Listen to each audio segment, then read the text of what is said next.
Welcome back to Talking Winter Ops. I'm Rick Nelson, and I'll be your host for the 2025 National Winter Maintenance and Road Weather Briefing Series. This is our opportunity to catch up with our partners in winter maintenance and road weather to find out what they've been working on this past year and what they're planning for the future. These briefings are a way to see if their work might fit into your operation. But before we get started, it's important to give a shout out to the briefing sponsors, starting with the AASHTO Winter Weather Management Technical Service Program, who sponsors Talkin' Winter Ops. Their parent AASHTO committee, the Committee on Maintenance, and their close ties with the Maintenance Operations Technical Working Group, and of course the state DOTs, whose yearly contribution to the Winter Weather Management Technical Service Program make all this possible. So sit back and listen in on this winter maintenance and road weather briefing. Paul Pisano, chair of the TRB For, Road Weather Committee, former former chair, former chair, right? former chair, and that's what we're here to talk about, right? Is Right. That's it. what's happening at TRB. Right. That is So, it. Paul, what is happening at TRB? Right. Well, TRB just went through a major restructuring of their whole of all the committees that they had to, which what has been their primary means of developing research needs statements, of reviewing papers that were submitted to be presented at the annual meeting, among many other things. But that they relied on 6,000 plus volunteers across 175 or so committees to do the work. Now that has changed. That what was is no longer, and TRB has gone through a significant restructuring of all of their committees. Mm-hmm. And there's been some emails out sort of about that, but like we were talking about, maybe they're not hitting people's email baskets. Maybe they're not hitting maybe they're going into spam. Maybe people just aren't really have made the connection that TRB is going through this major overhaul of committee structure. That apparently that has been a problem, right? Getting the word out. I mean, certainly TRB has their email processes, um, but things may have ended up in spam, or it may just be that people didn't read their emails to recognize the significance of the changes. It may have just been just another TRB email and skim it, and and may have missed the big news. But Mm-hmm. this is big news. I mean, this was announced. I think for at least for those of us on the volunteer side, it came pretty quickly, and we received notice of a all chairs meeting in, I think it was maybe in late April, early May. That webinar or that meeting happened on the 30th of May, and that was when Victoria Sheehan, the director of TRB, made the announcement to all of the committee chairs that this restructuring is happening the next week. Wow, rather urgent, rather Yeah, quickly. quite abrupt, and with with good reason, because they're uh, intent on conducting the annual meeting in January, and a lot of things have to happen before that meeting. Number one being the submission of and review of all the technical papers, the thousands of technical papers that they received. So they needed to have the new committee structure in place prior to paper review period. So that's why this has all been happening just on a very rapid pace. So, what does that is it too soon to talk about what that means for road weather and winter maintenance and the group that Right. usually tends to track with the things we've been doing? Uh, Well, I think let's talk about where things have ended up, and just and I'd like to maybe just give you a little bit more background about how it was presented um, by Victoria at that May 30th meeting, where she announced that they were going from about 175 committees down to 100. But the intent was not to just combine committees. The intent was to wipe the slate clean, look at where our needs are, and create the committees based on those needs. And if there was parts of various committees that existed out there in the previous incarnation will use that to help shape what this new committee structure looks like. They retained the group section committee structure. So it's I think for the most, it appears that most of the groups have remained the same, at least certainly within what was the group that our committee, both the Roadweather Committee and the Winter Maintenance Committee fell under, which was the Transportation Infrastructure Group. That group still exists. The section name was changed. But the other changes were that there would be a chair for each committee and only 25 members with unlimited friends. In the past, it was at least 35 members. I think it was somewhere around there was the number of members you could have. So they pared down the size of all the committees. And membership in the committees is not constrained by previous length of service. In the past, it used to be you could only serve on a committee for 3 terms. With this new beginning, they're throwing all of that people's history away, so you can. It's like you're starting fresh in terms of your time, your length of service on the committee. Also, they're doing away with what were the unofficial subcommittees. So you cannot have subcommittees on your committee. That doesn't mean you can't have working groups or task forces to take on specific activities, but you will not have subcommittees. And then more to your question, one of the key points that Victoria made is that we're going back to basics. They're taking a back to basics approach, and that committees will focus on the activities that the committees are required to deliver to the TRB sponsors, which for us has always been about developing research needs statements. Mm-hmm. And that's certainly one of the primary, defining and determining research needs, and the challenges out there, turning those into need statements that can then be funded, whether that's through the National Cooperative Highway Research Program or other means of funding, and to help shape the annual meeting. So that means conducting the paper reviews, developing workshops and technical sessions, lectern sessions for the annual meeting. She didn't go through these specifics, but those are the things that when I hear we're focusing on our core activities, those are the types of things that come to my mind.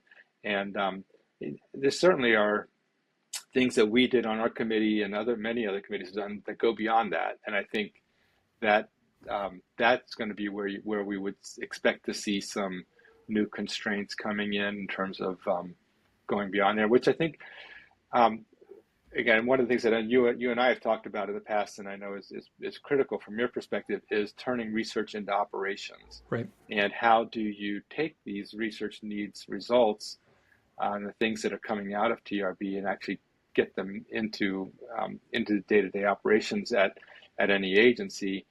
And that I did not hear any talk about that sort of a thing. So I think that wasn't. I don't think that's ever really been a huge focus, and I think I would say maybe even less so now, because maybe said this is the Transportation Research Board. Maybe that's really okay anyway, and that it really is up to AASHTO or other bodies to be NACE or APWA or these other organizations to help. And Federal Highway with the state DOTs working on the actual implementation of these research results. Mm-hmm. Okay. So that's what we heard. And then that email went out on June 4th with the announcing this new structure, the link that went out to that new structure. And as you may have seen in there, it took a little bit of navigating. I know for all of us, it's like, wait, I don't quite. Where am I? Right. Where are we? So if you look at that structure, you can see that there are. Sorry, hang on 1 second. So there are 2, 4, 6, 8, 9 groups that all report to the Technical Activities Council. And as I mentioned earlier, the Transportation Infrastructure Group is one of those 9. Under that, there are now 4 sections, and I don't even remember how many sections there were in the past, But again, where we within the winter maintenance and road weather area exist is in the management systems for construction and maintenance section.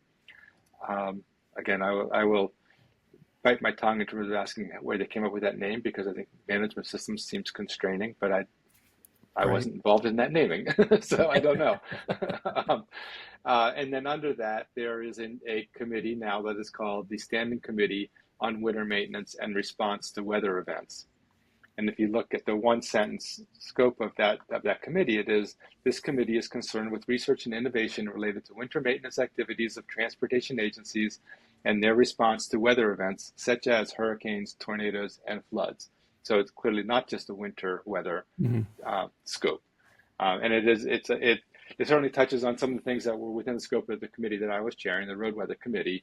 Although um, one of the things that we always wrestled with, and even though our scope may have looked very similar to this, we considered highway operations as much as we considered maintenance. So even though we were in the infrastructure group and we were maintenance dominated, we still had a lot of work in operations, traveler information, variable speed limiting for weather. I mean, all of those sorts of things were things that we explored within the road weather committee. I don't know if that's going to be allowable. I think it's going to be dependent, in part on how much um, leeway they give to the chair of the committee. I see. Okay. So, but I would also just like to say that in addition to that committee, in the past there was the old structure. There was a committee called Extreme Weather and Adaptation to Climate Change. I think is what it was, something to that effect. That committee no longer exists, but there is a new committee under the Safety and Operations group and the Traffic Operations and Management section that is called the Standing Committee on Transportation System Resilience and Security. Hmm. And the scope of that committee is to address research and innovation related to preparedness, protection, and recovery strategies for transportation systems facing large-scale threats such as extreme weather, cyber attacks, and systemic disruptions. So extreme weather shows up there, but not in more the planning side, which is where the previous extreme weather I committee see. existed. Okay. So those are the two. As far again from the weather perspective, and those are the two places where I was able to find explicit references to weather. Um, how that all looks. I mean, and again, if you think way back, and you and I were there when the road weather committee was first created, back when Frank Lyle was at TRB and Lee Smithson was at AASHTO and really pushed for the creation of that committee, in part to separate it from winter maintenance. But a lot of the work that was happening on the weather side was already happening under the umbrella of the winter maintenance committee. Then we created this new committee on road weather, and then now it's back to being more combined with winter maintenance again, but with now a scope that does clearly go beyond just winter weather. Right. Right. Well, and it seemed at the time that it was important to sort of break those apart. And I mean, when you look at the model on the pool fund study side, right, where you've got Clear Roads and Aurora, that split sort of makes operational sense there. But Right, right. So again, I think just a lot of it depends on just who's involved, and in terms of what become the priorities for the committee. so what happens now? So as part of that email, there was an opportunity to ask questions about the new structure. That period closed June 13th, and TRB is in the process now of creating a FAQ in response to that. I've not seen that yet, so I don't think it's up yet. But anyway, so for people who are trying to better understand and get some of these questions answered, that will be a resource TRB is creating. And there is still the opportunity to express interest in either being a member or a friend of the committee. So if you go to that the flow chart that they had of the new structure that was in the email they sent out on June 4th, you can see you can take a link to each committee's page under My TRB. Although I will say, if you are not logged into My TRB, when you try to click that link, nothing happens. So it's a bit frustrating there. You have to be logged into My TRB to get to the committee's page, and you have the opportunity right now to select a link of saying I'd like to be a member, or I'd like to be a friend. The opportunity to express interest in being a member closes on June 27th. Right. So if you want to be a member, you have to identify that by the 27th. The opportunity to be a friend, I think, is open indefinitely. And then it's going to be up to the senior program officers at TRB to make the decision on who will be a member of the committees. And they've already gone through the process of making recommendations on who should chair the committee. So Okay. that has gone forward. And I would just say really quickly that I did not express interest in being a chair of this new committee, so it will not be me. So it won't be you, right? It will not be me. But it will be this game of musical chairs with 2/3 or more of the chairs missing. Right. Exactly. And going from at least for these two committees, the winter maintenance and road weather, where there were at least 70 members or so, down to 25. So there's going to be a big reduction. Yeah. And with I know that there still will be the interest by TRB to have. I say this word knowing that it's going to make people cringe, but diversity in terms of representation from different sectors of the community. And from different parts of the country. So they want to have a good representation of public sector, private sector, academia, and they want to have good representation across the country, and international members too. Of course, I think they did say that the 25 includes international members and young members, whereas in the past those were not counted towards your membership. But now I think they do, if I remember that correctly. So in any case, that is diversity, but you're not allowed to use the word diversity as part of the new TRB structure. Well, but I mean, it's a fair thing to ask or try to achieve, right? Right. I mean, you don't want your committee to be heavily loaded with academics or heavily loaded in a particular geographic region. That certainly will change the flavor of the committee and the outputs, right? Exactly. So after June 27th, they will make the decision on who will be a member. Then on August 1st, they're going to send out invitations to the new committee members. And that's also the day that papers are due to be submitted for presentation at the annual meeting. So the terms for the new committee members will begin on the 16th of August. So people will have 15 days to accept the invitation, and if they do, then their term begins. I assume it's still going to be. I don't recall if this actually said it's still going to be a 3-year term for each committee, but don't quote me on that one.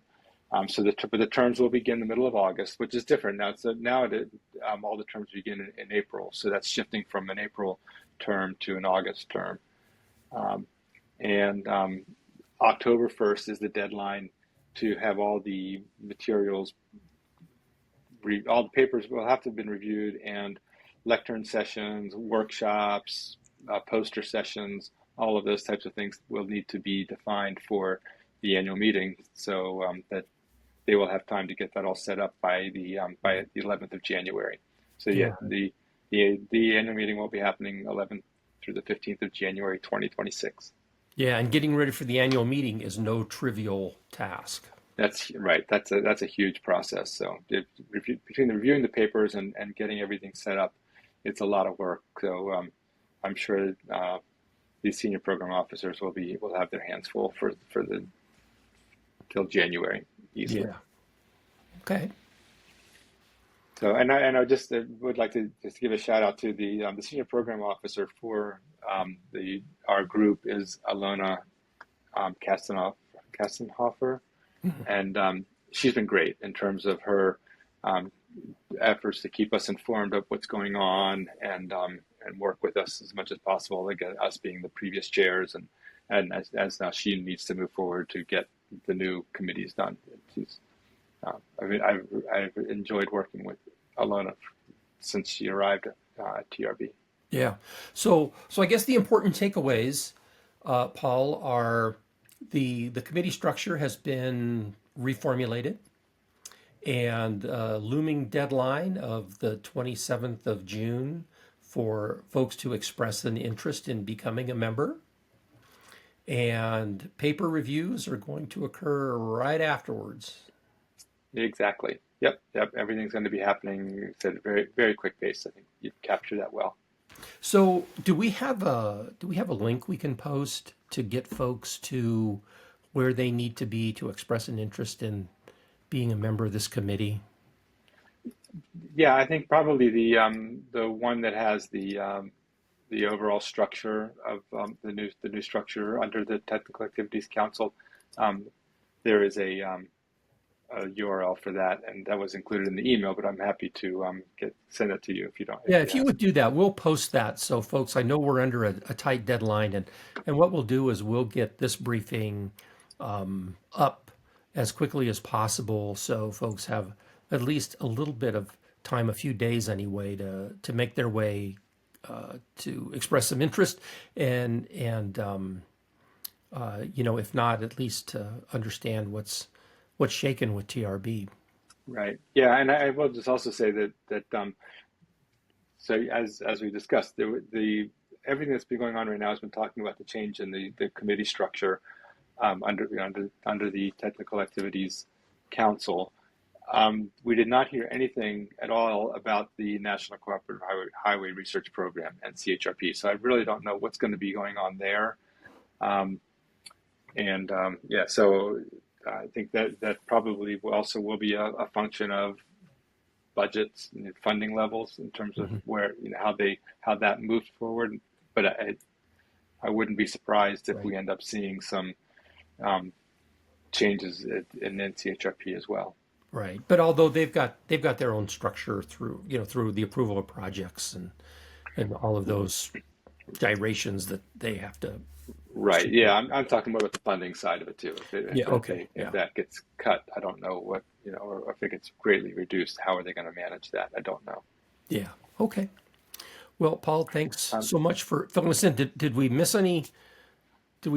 Is there anything well, we need to? there was one other thing I just did want to mention, at the risk of having being going. I don't know how widely this your audience is, but I now that I'm no longer involved with TRB, but I as a chair, I do want to express my thanks and appreciation to people who are on my committee and people I've worked with. So I am going to have a party at my house on Saturday, January 10th, before the annual meeting. So if people who listen to this are going to be at the end of the meeting who I know. Party at Paul's Right, place, party right? at exactly. No, I want to have a good time, and I want to recognize people who have really been great people to work with during my tenure. Well, you've certainly been a key mover and shaker through your time at FHWA and through your time there at TRB. I think it's fair to say that if you look back at the major advancements that have taken place in the winter maintenance and road weather community, things like MDSS and those kinds of things, it's got your fingerprints all over it. And Paul, I just want to express my gratitude for the work that you have done, the leadership that you've provided this community. It's sort of Well, it's sort of sad to hear you say that you're not. It didn't express an interest in being a chair. I suspect you're moving on to your second career, which has something to do with ornithology. right, But leading nature tours. Right, but even if I'm not chair, I'm not going away completely. I'm still doing. I'm involved with a couple projects still with that as a subcontractor to some federal highway projects, and I do plan to still be involved with the winter maintenance and weather committee on some way. So I'm not going away completely, but I am stepping back. Well, perfect. And again, thanks for all your years of service to the community. I think a lot of people don't realize how involved and how engaged you've been through all of this. So, Well, thanks thanks. again. It's been a lot of fun. It's been a great time. All right, Paul. Well, thanks again so much for the briefing, and we'll try to stay in tune with what's happening and move along smartly, right? Yep, as best we can. Great. Thanks, Rick. Great talking to you as always. Okay, thanks, Paul. Bye-bye. You can listen to all the briefings and other Talkin' Winter Ops episodes on our website, talkinwinterops.com, or wherever you get your podcast content. Video versions are available on Talkin' Winter Ops YouTube channel, and if a slide deck was used during this briefing, it's available through a link in the show notes, along with the presenter's email, so you can reach out and get more information. Thanks for listening in, and until next time, stay safe out there.